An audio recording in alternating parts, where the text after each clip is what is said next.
Bismillahirrahmanirrahim. Assalamualaikum warahmatullahi wabarakatuh.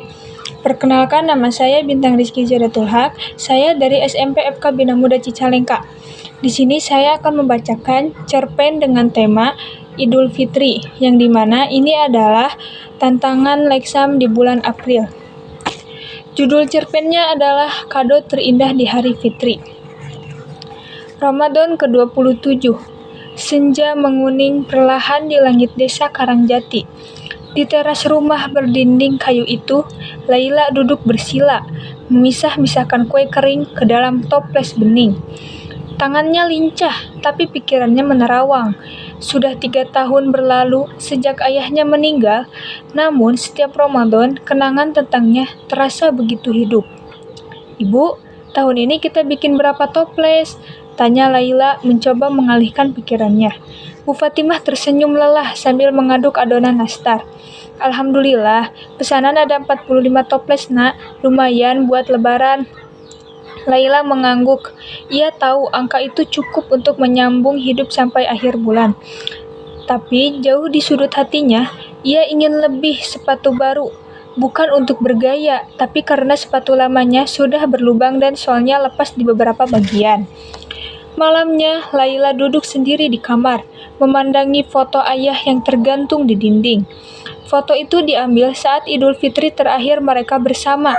Ayah mengenakan baju koko putih, tersenyum lebar sambil menggandeng tangan Laila kecil yang memamerkan mukena barunya. "Ayah selalu tahu cara membuat lebaran jadi istimewa," bisik Laila menahan air mata. "Dulu, ayah selalu bilang, kado lebaran itu bukan soal harganya, tapi keikhlasannya. Kita bisa bahagia dengan hal kecil asal diberikan dari hati." Ucapan itu terus menggema di benaknya, seolah-olah ayah masih hidup dan membisikkan semangat di tiap helaan nafasnya. 3 hari sebelum lebaran, Laila mulai merasa getir. Semua teman sekolahnya memamerkan baju baru di status WhatsApp. Bahkan ada yang membagikan video unboxing. Laila diam saja. Ia tak punya apa-apa untuk dipamerkan selain toples kue yang sudah siap dikirim. Suatu malam, saat membantu ibu menyetrika baju lebaran yang lama, Laila berkata lirih, "Bu, Laila gak apa-apa kok pakai baju tahun kemarin, masih bagus ini." Bu Fatimah terdiam lama sebelum menjawab, "Maafin ibu ya, Nak, tahun ini belum bisa beliin apa-apa." Laila tersenyum, meski hatinya perih. "Laila ngerti, Bu. Insya Allah kita tetap bahagia." Malam takbiran. Takbir menggema dari surau-surau kecil membelah sunyi malam. Laila dan ibunya tengah menyusun kue ke dalam keranjang pengantar. Tiba-tiba terdengar deru motor berhenti di halaman. Lampu rumah belum dimatikan, jadi Laila bisa melihat sosok tinggi berjaket abu turun dari motor bebek yang dulu pernah dimiliki keluarga mereka. "Rizal?" gumam Bu Fatimah, setengah tak percaya. "Assalamualaikum," seru pemuda itu sambil membuka helmnya. Benar, itu Rizal, anak sulung yang sudah 2 tahun tak pulang karena bekerja di tambang batu bara di Kalimantan. Laila langsung berlari dan memeluknya. "Kak Rizal, kakak pulang." "Iya dong, harusnya dari dulu, tapi baru bisa sekarang." Rizal tersenyum hangat. Di tangannya ada satu kantong kertas coklat. "Ini buat Laila dari ayah." Laila menatapnya bingung. "Maksud kakak?"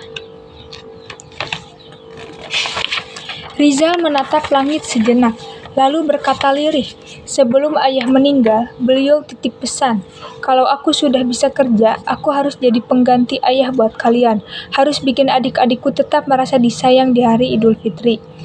Pagi Idul Fitri, usai sholat Id, Laila duduk di kamarnya, memandangi bungkusan dari kakaknya. Ia membukanya perlahan. Di dalamnya ada mukena putih berselam bunga kecil dan sepasang sepatu biru muda yang pas dengan ukuran kakinya. Terselip selembar kertas kecil, sudah agak kekuningan.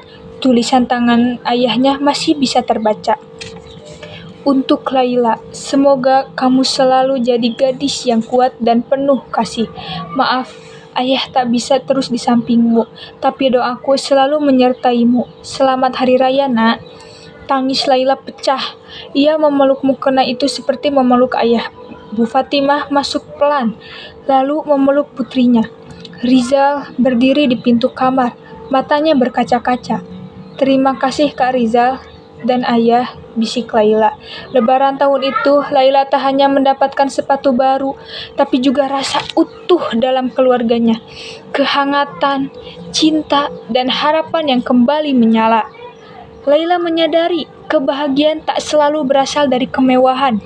Kalau kado paling indah di hari fitri adalah kehadiran orang yang mencintai kita dan janji yang ditepati meski dalam diam. Di ruang hatinya, kado itu akan abadi karena cinta tak pernah benar-benar pergi. Ia hanya berpindah wujud dalam sepasang sepatu, dalam mukena putih, dan dalam pelukan keluarga di pagi Lebaran. Sekian cerpen dari saya. Mohon maaf apabila salah kata atau salah pengucapan. Wallahul muwaffiq ila aqwamit thoriq. Wassalamualaikum warahmatullahi wabarakatuh.